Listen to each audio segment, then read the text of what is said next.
Hi everyone, thank you for taking the time to watch another Lac du Coron video. Been sitting here ready to go for a little while, but as has been the way for basically 5.5 of the last 6.5 weeks, we are getting showers. This is remarkably light compared with what some of you have experienced that have already visited, so I thought let's just crack on, let's get it done, and hopefully we get a decent video out of it.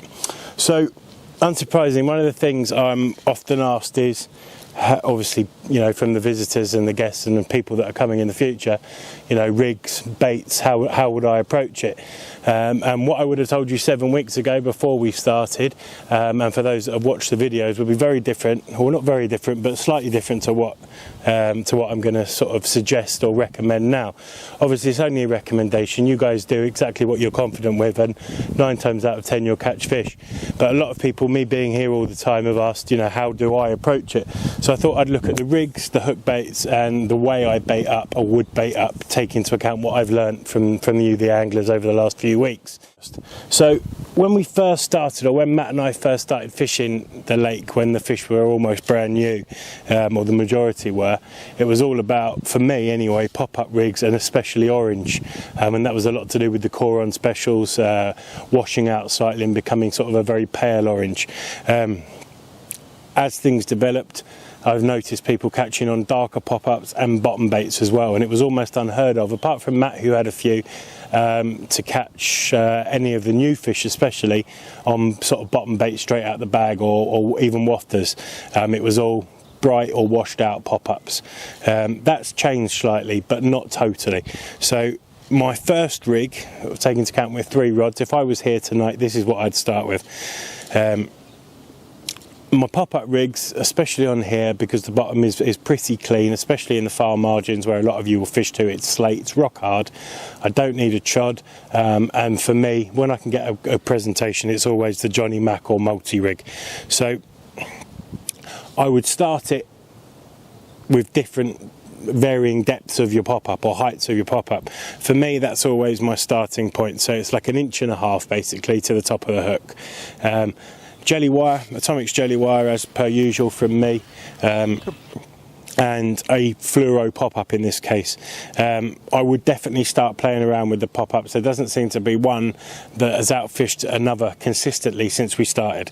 So for me, it was always the orange, and for a lot of anglers, especially people like Ash and Judds who got on the orange, it outfished everything.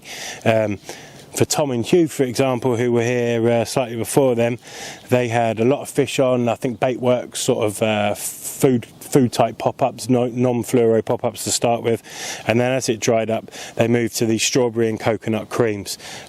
Nothing hidden, we sell them on site, and the reason we sell them on site is because I caught, and Matt caught well on them before we opened. So, you know, nothing more than that.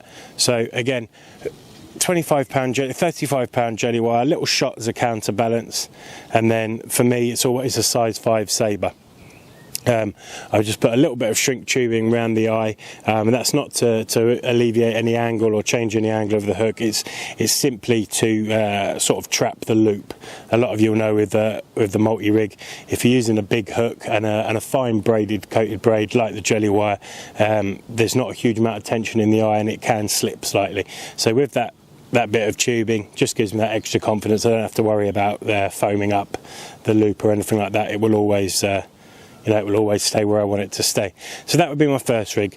Simple Johnny Mac / multi rig, 35-pound jelly wire, size 5 hook, and a 15mm pop-up. Right, it's going to pour down now, so I'm just going to keep going. Second rig is a variation of the multi-rig, one that a lot of the guys, especially at home, are using, and it's basically a Johnny Mac rig or multi-rig with a wafter on it as opposed to a pop-up. So basically the hook will be sitting with the point touching the lake bed and the pop-up just wafting above it. In this case, I would start with, I've got here a Coron special food wafter. With the size 5, I've got a little micro swivel in there. It sits absolutely perfectly. Obviously mimics a great deal of the bait that they've got going in, they see every day. Yeah, and just a bit more subtle when they're troughing around. I think that's a very good idea. So that would be on my second rod. You'll notice I'm speeding up due to the fact that it's just started hammering it down again. Third rig, I'd get away from the pop-up, but I'd still have a bit of buoyancy and a bit of colour. Obviously we don't allow artificial plastic rubber baits here, so I always top off with a little pop-up, for example. This is my sort of go-to rig for snowman fishing. So on here I've got one of the halibut and sea salt shelf life that we do here at the lake, and they get fed. They don't get anywhere near as much of it as the Coron special, but basically it's a halibut pellet in a boilie. So especially if you're fishing over the house pellet, which as you can see is very dark.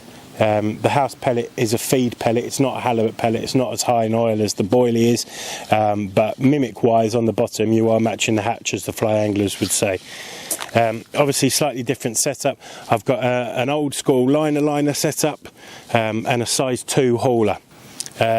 Sounds huge. A lot of people sort of rear up when they hear the size of the hooks I use. They're the size of the hooks I would use in the UK fishing for 30, 40 and 50 pound fish. Size 2, size 4. I use the size 2 hauler as opposed to the size 4 because it's a long shank. The gape is nowhere near as scary looking as something like a size 2 grabber, which really is more suited to sort of the big continental waters or crazy weedy snaggy situations.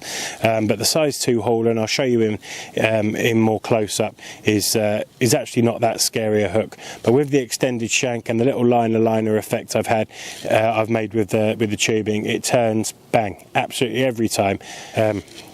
So I've got a 20mm bottom bait on there and one of the 15mm orange buteric sea barrel pop-ups. I just like the shape. Again, they're used to eating the pellet. The pellet is that shape, so to me, it's just something I do. That's pretty much the rig I had the 50 pounder on earlier in the year from up in the channel, and he's just a go-to rig for me. Again, 35 pound jelly wire. As much as I've tried to take out the snags, there are still a great number of snags in here, so there's absolutely no point taking chances with inferior hook links or inferior breaking strains that aren't up to it. 35 pound is still more than supple enough from my point of view, and gives me a load of confidence that I can run it up and down one of these snags all day long and it's not going anywhere.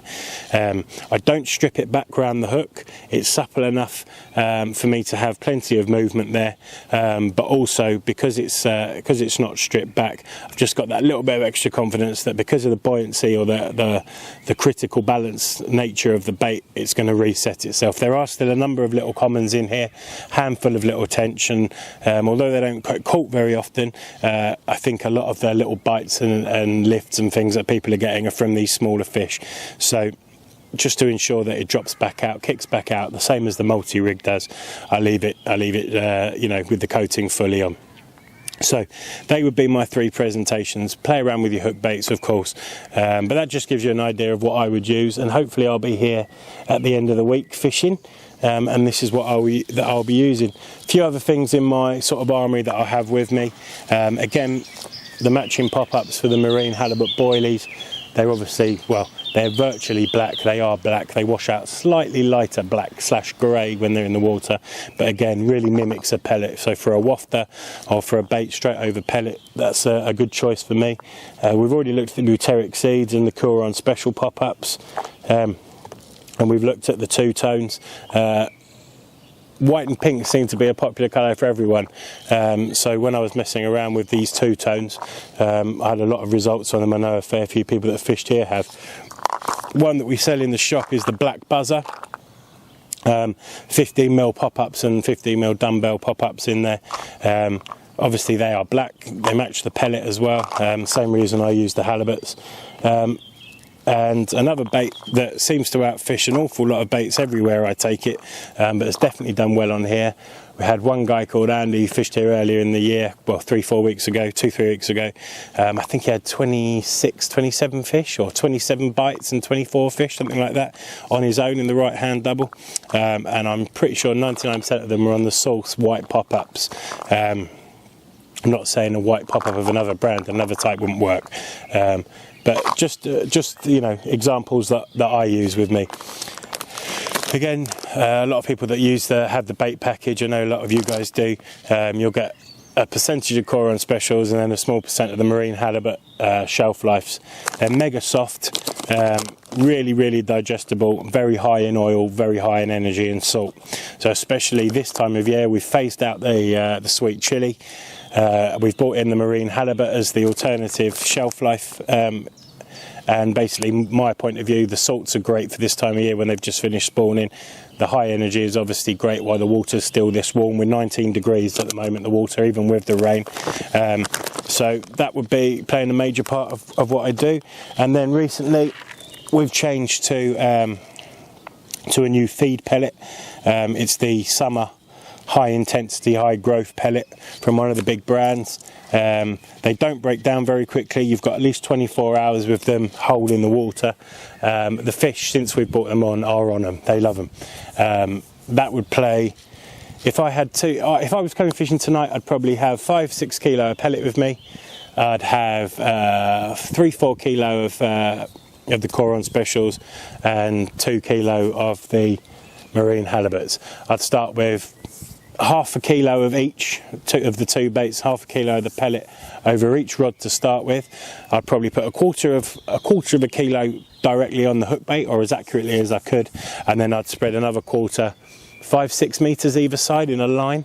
I think one of the things that I've noticed especially is because a lot of people use bait boats, people are dropping massive piles of bait or medium-sized piles of bait, and the fish are coming in, and although they're new, they're definitely wary of things. Why, I'm not quite sure, but they are definitely wary of little heaps of bait. So my results have always come with feeding it either side of, especially when you're fishing that far margin, and letting them trough their way down the bank until they hit a slightly larger pile. They're already confidently feeding, and fingers crossed you convert that. I helped a few of the guys last week who were struggling with the same sort of setup, put some baits out with them, baited up either side, and before I'd come round, he had a 20-pounder in the net. Not a huge fish, but a bite from a spot he had been fishing for 2 days. So, you know, I'm no wizard, but just being able to watch what others are doing, that's how I approach it. Another thing that I've noticed, and is definitely probably applicable to all of commercial sort of fisheries over here. When people come to France, because they're fishing for 30, 40, 50 pound fish, and in a lot of places much bigger, they're instantly having to, or in their minds, make the baits bigger. So I see most people do a snowman with a 20 and an 18 or something. I'm not saying that's the wrong way to do it, but it's a very big bait. But what they don't do is adjust their hook size to match the fact that they've adjusted their bait size. And as a result, there's an awful lot of fish being lost to hook pulls. And I'm 99% sure, because I have, touch wood, I don't think I've had one hook pull on here, and neither has Matt, my bailiff, and we are always using between size 2 and size 5 hooks, and the smallest hook I use is with a 15mm pop-up, the same as I would have done in the UK. As I said, when I came back to my bottom bait presentation, or my snowman presentation, with an 18mm and a 15mm, which is more than big enough. You don't need to go any bigger bait wise. It was not going to catch you anymore in my experience. I've ramped up to a size 2 or a size 4. I think because of the way they feed, they're not in any way riggy, but they are definitely grazers. They don't seem to shoal up, move into an area and destroy it. They definitely seem to graze their way down the bank, the far margin, or through the centre, picking up, moving on, picking up. So they're not destroying bait and wafting everything back. They're taking their time about the way they feed. So I think heavier leads and bigger hooks, as they slowly move off, you've got more of a chance of getting that hook hold right. So that's just a little look at how I approach it, the rigs, hook sizes, and a few other little bits and bobs that I've learnt from watching our guests so far at Lac du Coron, and obviously my experience over the winter when I got a chance to fish it. Fingers crossed I can put all of that into practice at the end of the week when I get a chance to fish.